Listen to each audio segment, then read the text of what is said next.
Ito na ang PTV Balita ngayon. Tiniyak ni Pangulong Ferdinand R. Marcos Jr. na nakatutok ang mga kinaukulang ahensya sa mga naapektuhan ng bagyong Enteng at Habagat.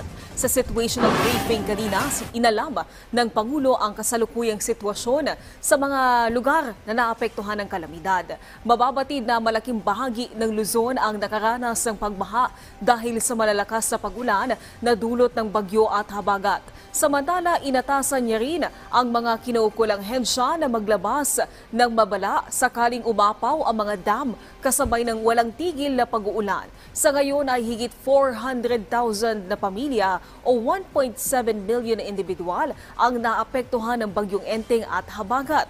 15 naman ang naiulat na namatay ayon sa NDRMC.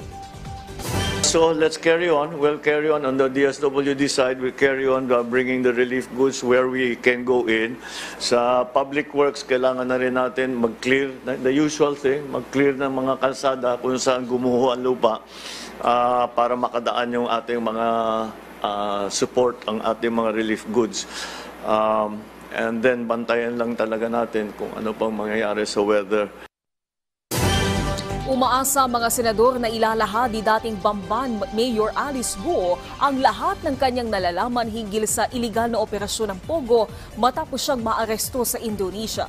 Para kina Senator Sherwin Gatchalian at Risa Ontiveros, malaking development ang pagkakahuli kay Guo ng Indonesian authorities.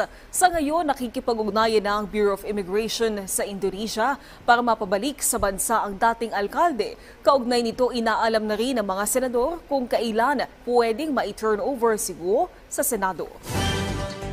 Kasi patunay itong pag-aresto sa kanya na hindi siya makakatakas talaga. Tumakas man siya nung una, nahuli pa rin siya at ibabalik dito. Kumbaga, she has nowhere else to go. At yung mga tumulong sa kanyang makatakas, hindi namin sila tatantanan.